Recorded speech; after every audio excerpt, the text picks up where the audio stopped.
Okay, hi. I'm going to try something and see how this works. I don't know if the camera's focused on me or not, so we're going to pray that we're chilling and vibe.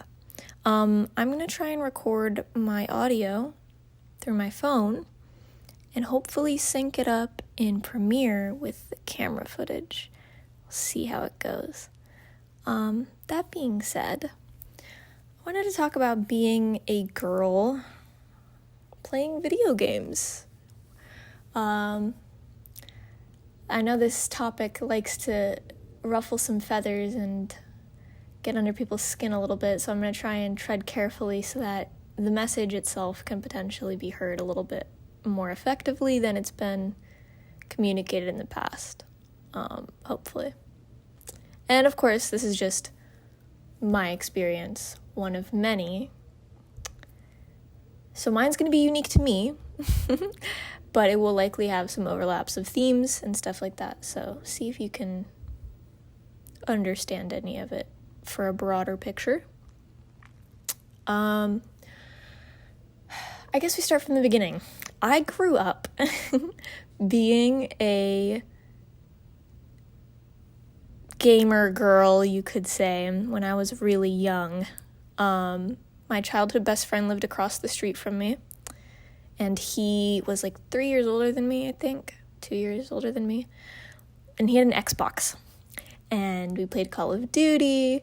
I mostly watched because I was the girl, so I wasn't supposed to be watching that, playing that. My mom didn't want me playing violent video games. My brothers didn't.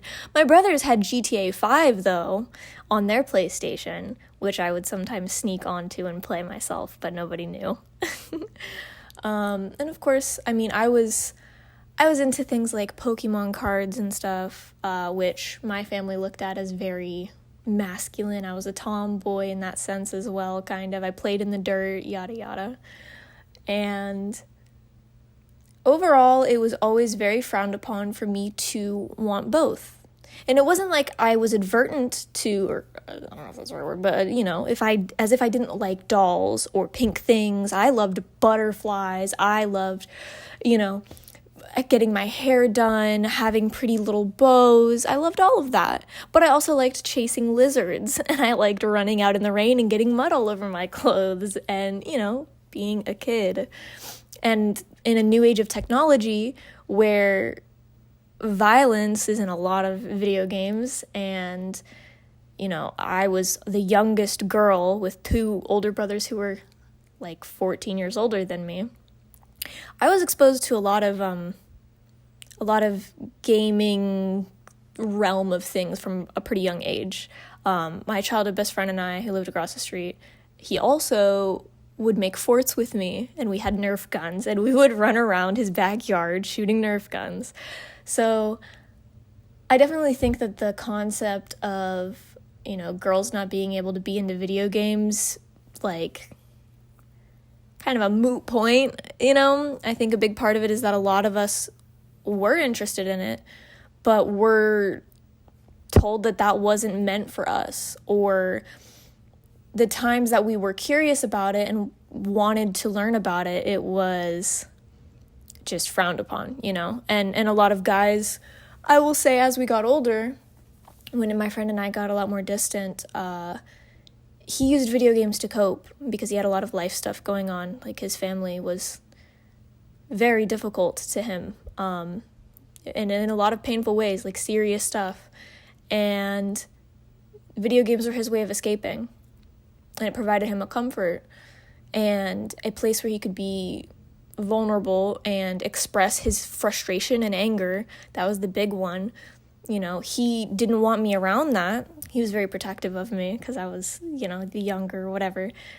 But he didn't want me to see that anger and that frustration. So he shut me out and used video games as a coping mechanism, even though for me, I saw the pain. Even from a young age, I had, the emotional cognizance to understand, I wanted to be there for him, and I couldn't. And there was both a societal expectation, but individually in his own household, not from the concept, like when people talk about guys and girls being different or being raised different and stuff, and like society putting these pressures on them, they don't realize it's an individual thing that happens to a human being regardless of their gender. Like that is a pain that they're experiencing, or an isolation that they're experiencing, or something that they are missing out on, right? And so those core building blocks of him understanding compassion and being taught how to process his emotions, that's one person. But that happens to so many guys. And me, being a female, that consequently also hurt me, right? Because I then didn't get to share something with someone I was very close with. So that hurt me. That taught me that I wasn't allowed to bond over things that I was interested in, or that if someone told me I wasn't allowed to be interested in something, that they were allowed to create that boundary for me. And I, luckily, was one of the few girls who I've just always been very stubborn. No matter how much my family tried to pull that away from me, I have been stubborn my whole life. I get really frustrated when people say that they wish that girls fought back towards it more. Why do we have to fight it in the first place? I don't even want to say I'm lucky that I'm stubborn in it, because the fight in and of itself is exhausting. But I'm lucky in the sense of I still get to do things like play video games, make a career out of it, or try to, and have this passion, have this drive, this competitive nature in me, regardless of what people say about me, how they view me, whatever. And it feels like that gets pitted against other women who don't have the energy or the knowledge or the courage to be able to stand up to the people who look down upon women playing video games, or any number of, let me use this, like this is an overarching issue. Video games is one piece of a very large puzzle, right? But this is the community that I'm in where it's very largely being affected. And I think that speaking about this one puzzle piece, if we can break down the one puzzle piece and make it more digestible and understandable, all the other puzzle pieces start to make a little bit more sense. But so that whole concept of like pitting women against each other, of like, oh, well, you know, you should be able to fight against the status quo, or on the opposite, like, you know, it creates like the whole image of pick-me's and like all this, when like the reality is, hey, we all have different interests. We all should be allowed to explore them. We should be allowed to try something and not like it and decide down the line we don't want to do it. There's 1,000,001 different things that exist on this planet that people can derive enjoyment from, and the fact that we're trying to attach it to something as arbitrary and tunnel visioned as a sex, as a man and a woman, or what, you know, like, regardless of how complicated the whole concept in society right now, gender has become, and how many different sides of it there has been a division of, at the end of the day, we are all people who want to be happy and who want to enjoy life. And to try and take that away from any one person or use it as a weapon against each other just feels so pointless. Like, we have such limited time on this planet. It just absolutely, not even just frustrates me, but it makes me sad that so many people are wasting their lives trying to control something out of fear or lack of understanding or lack of curiosity for what could exist. And I get that, like, to an extent, we do have an obligation to care about what other people do, because people have an impact on each other, right? Like, you can't, like, to an extent, you can be like, yeah, okay, people can do whatever, but then it's like, okay, where do you draw the line? Where's the boundary? When someone kills someone, not to say that video games, that's not the comparison I'm making, but I'm saying, like, how do you pick where you can start caring about what someone else does, right? It becomes a very slippery slope. And it's hard because, to an extent, it is on the individual person to understand and to learn and to explore what their boundaries are.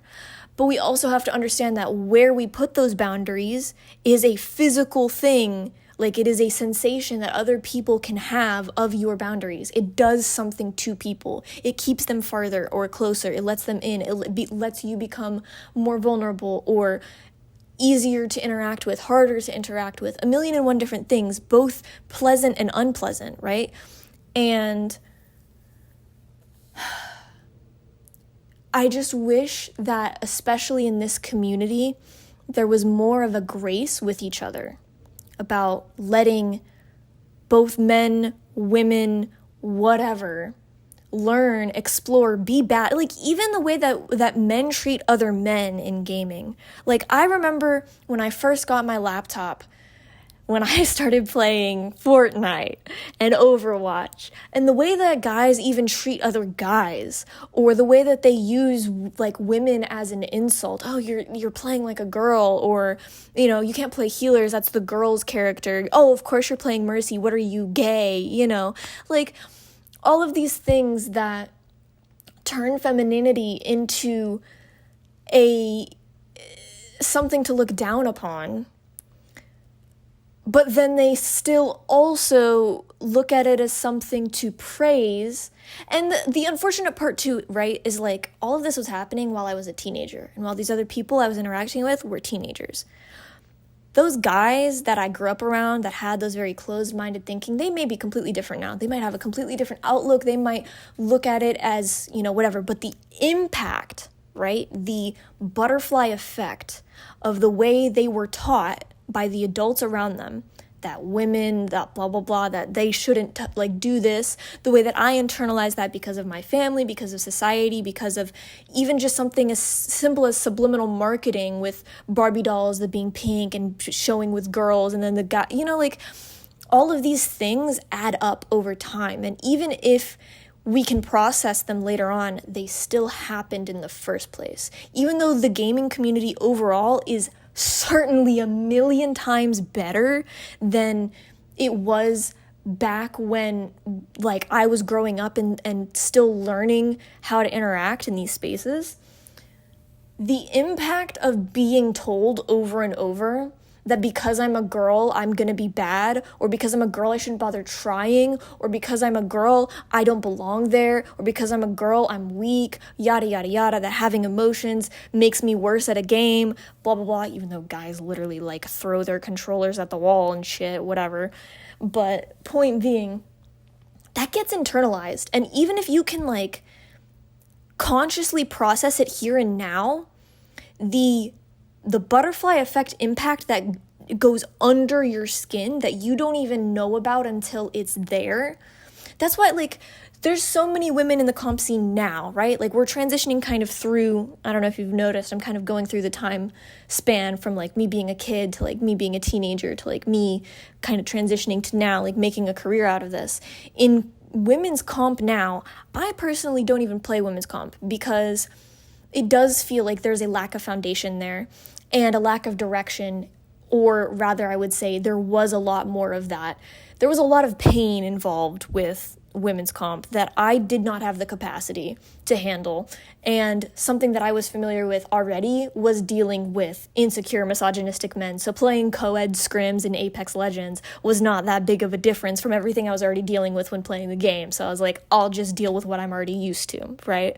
But going into women's comp is something completely different because women have not had the same amount of playtime and ability and resources and emotional allowance to grow and to learn. Even the amount of time, in the amount of 200 hours that I first started playing the game, I had to learn so much of becoming comfortable with being bad, becoming okay with, and I don't even want to say 200 hours. This is something I'm still ongoing, learning how to process. But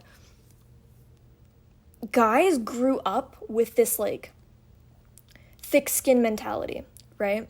And they want to say, like, women are weaker for not being able to handle it, but so much of it is, like, you got to think that's scar tissue, you know? And too much scar tissue is a bad thing. You lose sensation. You become numb. It disconnects you from your connection with touch. When you make contact with something else, when you make contact with the game, when you make contact with the friends you're playing with. You want to know why so many people, both men and women, are saying they can't stand playing the game anymore? They don't get any enjoyment out of it. I will say, yeah, a big part of it, sure, is that a lot of games aren't being created the same anymore, and there's not a lot of attention to detail in the same way anymore. But we've also become very, very, very numb to what a game does for us, what it does to us. And that disconnection from all emotions in real life and in video games, and using video games to cope with emotions we don't want to deal with, has created this overall numbness. And that leads to both genders, that leads to in competitive play, in casual play, in whatever. You look at the dramas between Valorant communities, it leads to all of these systems having weeds. You know, a garden has to be weeded out, and the unhealthy parts that you've been ignoring have to be removed or processed or whatever you want to call it. You know, you can't just pretend that they don't exist. And if you try and take a bulldozer to break all of it down, you're no longer going to have the garden in the first place. So you have to find the balance. I think that's kind of where we're at now. I think that's kind of where I'm at now with women's comp, with overall video games in general, and noticing how it's more than just gender, and it's more than just, like, this is one example that is very obvious and easy to talk about overall, I think, because it's something that there's a lot of dialogue already about. But I think if we take away those lines, like, if we take away that, like, concept of it having to be a me versus you, or us versus them, and just understand that we're all struggling with processing emotions because we are growing up in a digital age that is moving so quickly and is creating so many unhealthy thought processes on both sides, on both rigid and fluid mentalities, right? On both hyper feminine or hyper masculine, like taking the labels away, right? Understanding that experience is a spectrum, and where you and I meet, where we find common ground, is one piece, but there's 1,000,001 places all around that we don't have in common, and that there are grounds for us to start arguments, and that there are grounds where we're going to disagree or not understand. And the only way that that common ground stops being this tiny little balance beam that we're walking across and starts being an actual platform, a foundation that we can stand on to understand each other and not feel like we're falling off of a cliff when we communicate, is by exploring, is by finding where the ground won't give, is by having those hard conversations. There was a tweet that someone from Women's Comp had put out in the Apex community talking about how, you know, roster mania and switching comp teams so much, and how that creates a lot of inconsistency and trust issues for people who are organizing scrims and tournaments and yada yada. And people were scared to see that because it created an image of inconsistency and of instability, and they were scared that that instability would cause the women's comp scene to crumble further. But the truth is that if you never find the leak in the pipe and call the plumber and be like, hey, I have a leak in the pipe, come fix it, your house is gonna flood. If you notice that there's a leak and you talk about it and you ask for help, you identify the issue, the source, the impact as well, because it's not just the pipe that's leaking, it's the water has come out and now your whole floor is freaking soaking wet. You're gonna have to take some towels and clean it up. You're gonna have to clean up the mess that's been created from this wound that you're ignoring, right? Or that you didn't know about, or that you didn't realize was an issue. And you're gonna have to take that time to heal it, to fix it. So I guess overall, this might seem like a bit of a mess for some people. For me, to recap, just in case this maybe helps somebody understand in like a ribbon tie bow way, my kind of flow with this was I started playing video games at a very young age, and I had a passion for it at a very young age, but I unfortunately was not able to nourish or give that a lot of attention and love and learn how to play games in the way that I wanted. And that is something that I think a lot of women still experience, or they had maybe less curiosity about it than I did, less experience, less contact with it.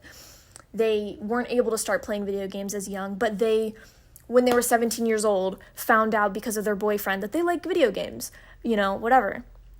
And that loss of time that me and so many other women have had, unfortunately creates a very large skill gap. So when you say women are bad at video games, you're technically not wrong. But a very large reason why so many of us are bad at video games is because we have not had an opportunity to safely, and when I say safely, I don't necessarily only mean talking about guys being really, really frustrating and annoying in game interactions, but also just literally not having access to touch a video game in the first place, and not being given the pathways to go down even to explore in the first place. So maybe next time, remember your 5-year-old self still struggling to learn how to play video games, and keep in mind that the hours you put in when you were a kid still are with you today. And a lot of that skill gap is in that time period. I don't know. The second half of that was be more understanding to each other and realize that the lines that we put everywhere, while they may help us identify certain things, they also create a lot of barriers between each other that can be harmful too. So I think we just really need to start paying attention to both sides of that a lot more.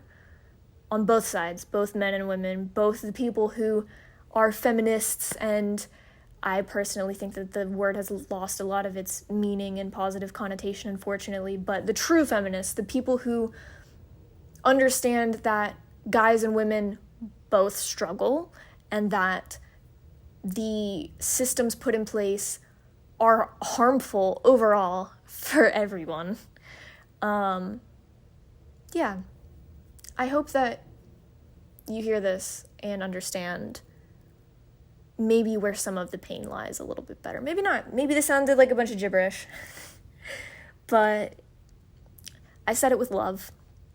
And if there's any parts that weren't entirely clear and you are curious and want to know maybe more in depth what I meant, I love to have conversations about this. I don't claim to know everything. I'm still learning too. But I've stepped back a lot and been able to notice a lot of this pain. So let me know if you see it too, or feel it, or whatever. Goodbye.